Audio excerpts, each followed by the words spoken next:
Mesdames et messieurs, bonsoir. Bonsoir à tous mes différents abonnés. Bonsoir à tous les sympathisants de l'Arbre à Palabre. Bonsoir à tous ceux qui aiment ma page Danny Scorpio et officielle et ma chaîne YouTube Danny Scorpio. On ne peut pas oublier la page M22, on ne peut pas oublier la page La Deuxième République. Bonsoir dans ce nouveau dialogue sous l'Arbre à Palabre. Aujourd'hui, j'ai choisi quelque chose de très pertinent qui devrait être su par des générations, ces générations et des générations futures. Alors, je vais traiter le sujet du deuxième président de la République, de la première République du Cameroun, parce que moi j'ai fait appel à la deuxième République. Le deuxième président de la première République du Cameroun, M. Paul Biya, Bimvondo Barthélemy, comme vous connaissez. Et je ne viens pas vous parler de où il est né, en Vomeka, il a fait ses études au séminaire, il est parti en Europe, il est revenu, machin. C'est pas de ça que je vous parle. Je vous parle de l'homme Paul Biya, la personne de Paul Biya interne. Je ne parle pas de Paul Biya que tout le monde connaît. Alors, je fais comme ça un morceau choisi et je vais me référer à celui qui a fait son destin, celui qui a fait de lui Paul Biya président de la République, deuxième président de la République, de la première République du Cameroun, autant pour moi. Je vais le citer parce que il doit sa personne du président à Amadou Ahidjo. Alors, si le Cameroun, l'homme n'est rien dans son bord, j'ai préparé quelque chose pour vous ici. C'est-à-dire que c'est le discours, c'est en fait on peut appeler ça un discours, un témoignage testament, un discours, une prise de parole d'Amadou Ahidjo. C'était en 84 à Paris.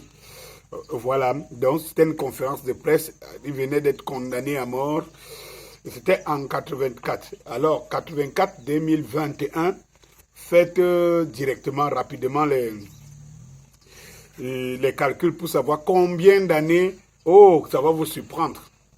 Ça va vous surprendre que ce qui est dit ici par Amadou Ahidjo, qui a fabriqué Paul Biya et a fait président de la République du Cameroun, vous allez vous en rendre compte que c'est comme une prophétie. Mais la prophétie de quelqu'un que naïvement ne l'était pas avant de nommer Paul Biya comme son successeur constitutionnel. Et oui, si je prends, je vais m'intéresser à un élément. Ici, permettez de vous faire, parce qu'il ne faut pas que quelqu'un dise que c'est une invention, l'homme n'est rien dans son bord. Ahidjo va dire de Paul Biya que c'était un travailleur. Il n'a rien à reprocher de l'homme. Il était un travailleur dévoué, assidu, avec des résultats probants et palpables. Cela veut dire que Paul Biya est un grand travailleur. Alors, le malheur du Cameroun vient de l'ignorance d'Amadou Ahidjo, d'avoir sous-estimé quelqu'un qui ne savait que travailler et qu'on aurait dû laisser sous l'autorité. N'oublions pas qu'il a fait travailler Paul Biya de son retour de ses études. Et il faut aussi maintenant tenir un lien, comment depuis ses études directement. Mais il faut aussi avouer une chose, c'est qu'à l'époque, il n'y avait pas beaucoup d'étudiants qui sortaient des écoles. Le Cameroun était vide et tout. Donc, pour peu que tu avais des diplômes, tu aspirais à entrer dans la fonction publique parce que le Cameroun avait besoin de ses enfants. Des enfants qui pouvaient apporter quelque chose à la société. Alors, qu'est-ce qui va se passer? C'est que Ahidjo va coopter Paul Biya. Et donc, lui-même, il dit, donc, voilà. Voilà, je vais vous lire ce paragraphe. Quoi que je pense aujourd'hui de l'homme, il parle de Paul Biya, je cite, et de la grave erreur d'appréciation que j'ai commises le concernant, rien ne m'empêche de dire qu'il était sérieux, travailleur, pondéré et selon toute apparence dévoué. J'ignore pas que ses camarades du séminaire l'appelaient mademoiselle, ni que les ministres se plaignant souvent de ce qu'il ne tranchait jamais un problème de quelque importance, si cela impliquait de prendre une responsabilité. Je me disais que, mis en situation de la fonction aidant, il, je le croyais sincèrement, pourrait devenir un président conformément aux espoirs que je mettais en lui pour le plus grand bien du Cameroun. Comme il n'était pas du Nord, qu'il était chrétien, qu'il descendait d'une petite ethnie du centre-sud, parce qu'il ne faut pas oublier que le centre-sud était qu'une région, et m'a semblé qu'il pouvait, plus facilement que d'autres, être un trait d'union dans le pays, que l'on ne m'accuserait pas de privilégier le Nord, de confisquer le pouvoir aux mains des hommes du Nord et de ma religion. Arrivé au poste suprême, l'homme s'est mis pas longtemps à se découvrir, tel qu'en lui-même il était vraiment. Si vous avez compris quelque chose, je vais dans ce premier paragraphe décortiquer tout simplement ce que dans ce paragraphe qui est lourd, c'est parce que c'est des déclarations lourdes de sens. C'est au moins une dizaine, quinzaine de pages. Mais je vais vous prendre juste un petit paragraphe et je m'étalerai sur ce petit paragraphe.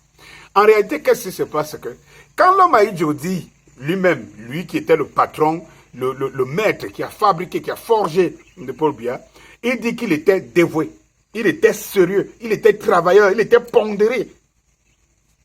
Pondéré. Même comme ses camarades du séminaire l'appelaient mademoiselle. Alors, cela veut tout simplement dire que Ahidjo s'est trompé amèrement. Il s'est trompé amèrement de la personne. Paul Biya était fait pour travailler. Paul Biya était fait pour être sous les ordres. Paul Biya n'était pas fait pour donner les ordres. Puisque lui-même, dans sa phrase, à la fin de sa phrase, il dit, je répète, je récite la phrase, non, il dit, il pondérait, mademoiselle tranchait jamais. Non. Bon, les ministres, non, comme il a d'abord travaillé sous tutelle de beaucoup de ministres, il va dire, les ministres se plaignaient souvent de ce qu'ils ne tranchaient jamais un problème de quelque importance. Bien ne savait pas trancher. L'homme était pondéré, il était travailleur, il était assidu, il était respectueux. Il était même à la limite, mademoiselle. Mais, on avait remarqué qu'il était incapable de trancher. Il était incapable de prendre ses responsabilités. Et quand nous savons qu'un leader est celui qui a cette dextérité de prendre des décisions, parce que c'est même le principe de leadership. Mais, Ahidjo, lui, il-même le reconnaît que bien, dès qu'il fallait, c'était un bon travailleur. Donc, si on lui disait faire ceci, faire cela, il faisait bien son travail. Mais, à chaque fois, tous ceux qui ont été ses chefs ont décrié le fait qu'ils n'arrivaient pas à prendre une décision lorsqu'elle, de quelque importance. Si cela impliquait de prendre une responsabilité, ça veut dire qu'à chaque fois sa responsabilité devait être prise. Cela veut dire que quand son chef lui disait de faire quelque chose, il pratiquait. Si le chef disait de te sanctionner, il te sanctionnait. Mais si la responsabilité l'incombait, il ne savait pas prendre une décision. Cela veut dire tout simplement quoi? Ça veut dire que le travailleur, le pondéré, de toute avance, le dévoué et tout ça, n'était pas fait pour être un leader, pour être un président, pour être un leader. Bien qu'Ahidjo va dire plus tard, plus bas, les raisons qui l'ont poussé à le choisir. Mais je pense que là où il pêche, ce n'était pas tout. Les raisons aussi étaient celles que il était justement, comme il était pondéré, il était assidu, il était travailleur, il n'arrivait pas à prendre des décisions. Lui, Ahidjo restait son parrain. Donc, il préférait mettre quelqu'un qui était facilement manipulable par lui, mais il ne savait pas. Ce qu'il n'a pas compris, c'est que c'est quelqu'un incapable de prendre des décisions qui incombe sa responsabilité. Cela veut dire, tout simplement, que toute personne qui aura une influence sur lui prendra les décisions à sa place. Ça, il aurait été, peut-être, je peux me dire que je serais plus sage que Ahidjo pour le comprendre. Mais je me dis, est-ce que ce n'est pas par expérience que je pense que je serais plus sage? Est-ce que Ahidjo, à ce moment, était suivi dans ce genre de situation auprès de comprendre, malgré son intelligence, ses compétences, sa capacité et tout? Alors, il ne faut pas oublier. Donc, l'homme Paul Biya, ce que nous subissons aujourd'hui, subissons-le parce que c'est la nature de l'homme. Et que c'est lui qui est responsable de cet échec. Cria, c'est celui qui est dans la tombe, qui se remue dans sa tombe et regrette amèrement d'avoir pris cette décision de laisser au pouvoir quelqu'un qui ne sait pas prendre des décisions. Et quand vous regardez le Cameroun d'aujourd'hui, tous les jours on demande qui est le capitaine du bateau. Tous les jours on demande à quel moment le président prend une décision. Tous les jours on se repose. En 84, 2 ans seulement après son accession au pouvoir, Ahidjo venait de découvrir. Il savait très bien qu'il ne savait pas prendre une décision. Et lui, pour lui, il s'est dit, fonction de l'État aidante. C'est-à-dire que le fait qu'il soit chef de l'État, il pouvait changer sa nature. Mais on ne change pas de nature comme ça du jour au lendemain. On ne change pas de nature du jour au lendemain. Paul Biya était un homme travailleur. Paul Biya serait resté Premier ministre. Il serait resté dans les hautes fonctions de l'État. Paul Biya n'aurait pas de pareil. Mais Ahidjo commet l'erreur de donner la responsabilité à celui qui ne sait pas prendre la responsabilité. Jusqu'aujourd'hui, 38 ans, 40 ans plus tard, ou bien 39 ans plus tard, on se rend compte que le Cameroun est dans l'abîme. Le Cameroun est dans l'abîme, il n'y a pas de capitaine dans un bateau. Ce que Paul Biya a su faire, c'était de se contenter de la prise de pouvoir. Mais il n'a jamais su gouverner. Gouverner ne fait pas partie de sa nature. Gouverner, il découvre quand il monte président de la République, ah mais qu'il a le pouvoir. Tout le monde aime le pouvoir, mais il n'a pas les compétences, les capacités de gouverner. Et résultat, c'est qu'il se laisse gouverner et lui se contente d'entretenir le pouvoir. Et justement, quand quelqu'un dit, ne dis pas au pouvoir qui veut, mais qui peut, bien a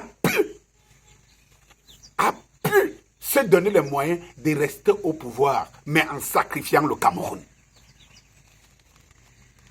En sacrifiant le Cameroun. Maintenant, qu'est-ce que je retiens? Je retiens qu'il ne faut rien attendre. Il ne faut rien attendre de M. Biya. Et tout est pourri. Et il faut savoir, quand les gens disaient ici que Paul Biya, toujours chaud gars, ils pensaient c'est mal dit. Imaginez Paul Biya quand il avait 30 ans, 35 ans, quand il est arrivé au gouvernement à 27 ans, quand il est arrivé à la fonction publique et tout. C'était un chaud gars. C'était un beau garçon et tout. L'homme ne demandait qu'à être dans son petit coin, à faire son petit travail, à chercher ses femmes, parce que c'était un as de femmes, on peut le dire. Un shogar ne peut pas se passer, la preuve. Et on sait très bien, machin truc. Donc il ne pouvait pas, lui, mener sa petite vie au service. D'ailleurs, les gens qui sont venus dire à Ahidjo quand il annonce qu'il va démissionner, sans avoir dit à Paul Biya qu'il sera son successeur, il est en train de choisir son successeur. Il y a un groupe de personnes qui viendra leur rendre visite. Les membres de l'UNC et tout, parmi lesquels Paul Biya. Pour lui donner le mécanisme de rester au pouvoir bien qu'étant malade. Ahidjo, à cette époque, ne savait pas que quelqu'un peut faire 30 ans au pouvoir, ou 40 ans. Lui, il se disait à 25 ans de pouvoir que, mais merde, mais c'était... ça dit qu'il se disait que c'était pas possible. Et tout. Et que la fonction présidentielle, il le dit, la force impose beaucoup de travail. Il était fatigué. Lui, il ne voyait pas pourquoi il s'éterniserait au pouvoir. C'est 25 ans, c'est déjà trop. Et je vais vous dire quelque chose, mes chers frères. Parmi les gens qui étaient lui dire, donner les mécanismes comment ne pas quitter le pouvoir, bien qu'étant malade, mais ne pas, parce que bien il ne savait pas. Il n'a même pas pris. Vous savez, nous vivons avec nos ambitions et tout. Mais quel que soit, même si tu ne rêves pas, même si tu n'y penses pas, même si tu n'y crois pas plutôt, tu y penses quand même. Quand tu penses que tu as les fonctions de leader, tu as toujours l'impression que tu vas diriger soit une société, soit un machin truc et tout un jour. Quand tu n'en as pas, tu n'y penses pas. Et dès qu'on te prend, pap, on te jette là-dedans comme ça, tu es comme dans la sauce et tout, tu nages et tout. Donc, en fait, ici, quand Biya va voir Ahidjo, voilà, il dit, Ahidjo, je cite, tous étaient durement frappés quand il les a annoncé qu'il va démissionner. Une délégation du comité central de l'UNC, dont M. Paul Biya faisait partie, est venue me supplier de revenir sur ma décision de ne pas démissionner, alors qu'elle n'était pas encore même rendue publique. Écoutez bien, ça veut dire que son entourage, il les annonce que lui va démissionner. Biya et des cadres, certains cadres du parti viennent lui rendre visite et lui dire non, il ne doit pas démissionner. Et on lui dit, cette délégation pensait que le travail du gouvernement pouvait être organisé de telle sorte que pendant le temps nécessaire, je puisse me reposer davantage et refaire mes forces, ce qui évidemment était tout à fait possible et ne faisant aucun problème. J'ai pris ma décision, comme le dictait ma conception du service de l'État au niveau où je l'exerçais. En fait, ce qu'Ahidjo n'a pas fait, c'est-à-dire qu'il n'a pas accepté, c'est d'aller se reposer, mais de mettre les mécanismes de disposition pour que, comme Bouteflika l'a fait, et comme Biya, lui, va le faire après, parce qu'en réalité, nous sommes dans l'exercice dont on était venu expliquer à Ahidjo de faire. C'est-à-dire que M. Biya ne peut plus gouverner, d'ailleurs même n'a jamais gouverné, et il ne peut pas gouverner, il est malade et tout, mais il tient le pays. Et il avait proposé, il était parmi ceux qui ont proposé ça à Ahidjo, de rester, de ne pas partir, de tenir le pays par des mécanismes en plaçant les gens. Il a donc placé les gens. Lui qui n'a pas compétence de leadership, du coup, tous les prédateurs sont entrés et ont pris le pouvoir. Mais lui, gouverne, mais lui, il a le pouvoir. Mais tous les prédateurs gouvernent, y compris lui-même, le gouverne même lui-même. Parce qu'il prend des décisions sur sa tête et il est dans l'incapacité. Et quand nous pensons qu'il était jeune à l'époque et que nous savons qu'il menace ses 90 ans aujourd'hui, ou même s'il le voulait, il n'aurait plus ses capacités. Nous pouvons donc savoir que le pays est ingouverné et n'est pas ingouverné. Je m'en vais m'arrêter là pour aujourd'hui. Mais j'aimerais quand même signaler un détail, que nous devons faire des comparaisons et que les générations de maintenant devraient comprendre. Quand Ahidjo quitte le pouvoir, lui-même va le dire, au moment de démissionner, le Cameroun était un pays uni, en plein progrès et bénéficiait d'une situation économique et financière enviable. Si on le compare à celle de nombreux États d'Afrique, et même d'ailleurs, je vous prends à témoin, mesdames et messieurs, de ce que j'ai laissé un État qui était l'un des rares en Afrique francophone, dont le monde entier saluait la situation saine, gage de nombreux progrès dans un monde où le marasme économique et les difficultés financières étaient très répandues.